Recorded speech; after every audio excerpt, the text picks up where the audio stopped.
నమస్కారాలండి. ఈ మధ్య జరిగిన ఎన్నికల్లో పరాజయం జగన్మోహన్ రెడ్డి గారికి వచ్చింది. కానీ వారు కోట్లాది రూపాయలు సంక్షేమ కార్యక్రమాలు పేదవారికి ఆక్సిజన్ ముఖ్యమంత్రి ఎవరంటే జగన్మోహన్ రెడ్డి గారు. దేశంలో ఇటువంటి పథకాలు పెట్టిన ఏ ముఖ్యమంత్రి కూడా సాహసించలేదు.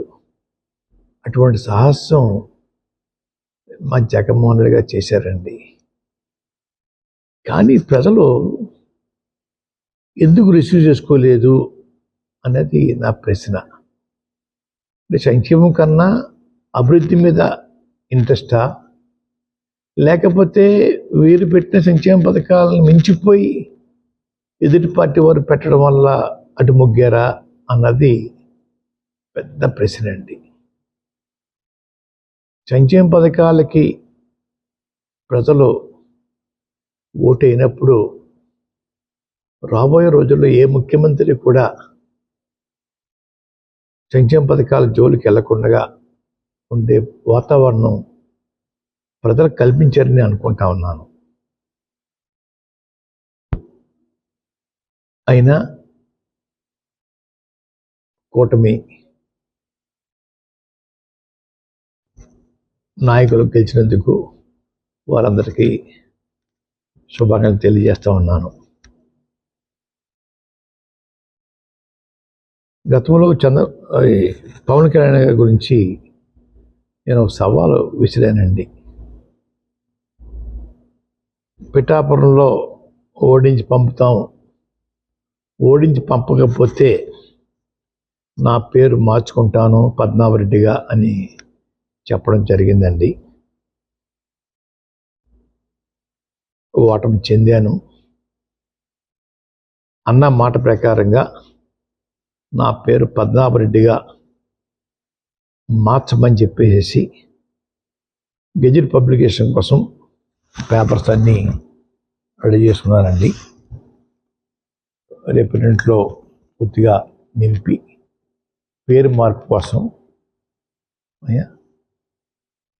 దరఖాస్తు చేస్తానండి.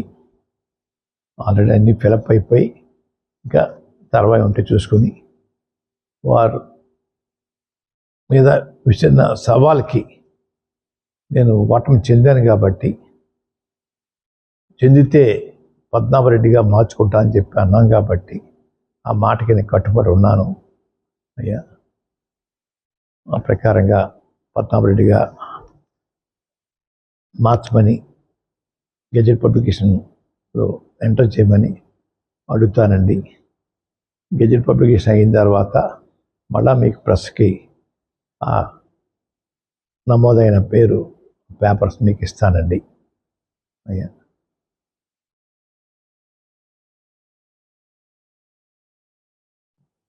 మాటికి ప్రతి ఒక్కరూ ఉప్మా పద్మనాభం అంటున్నారండి. అంటే నేను ఉప్మా కాఫీ మర్యాద చేయటం తప్పన్నట్టుగా, లేదంటే చాలా చీప్గా వారు దృష్టిలో ఉందో నాకు తెలియట్లేదు. ఉప్మా పద్మనాభం అనేవారిని నేను మీరు ఎవరైతే ప్రేమిస్తున్నారో వారి చేత రోజు పలావులు పెట్టించండి. పలావులు పవన్ కళ్యాణ్గా వారిని తయారు చేయండి. అంతేగా నన్ను మాటికి ఉప్మా పద్మనాభం అని అవమానించాలని ప్రయత్నం చేస్తూ ఉన్నారు. మా తండ్రిగా తాతగా దగ్గరించి కూడా ఇంటికి వచ్చిన వారికి మర్యాద చేయటం మాకు అలవాటు. ఆ అలవాటుని తప్పుగా మీరు బోతోతలు చూపిస్తూ ఉన్నారు. మీ ఇళ్ళకి వచ్చినప్పుడు మీరు టిఫిన్ కాఫీ పెట్టరా? అది కూడా చులకంగా మేము అంటే మీ పరిస్థితి ఏంటి?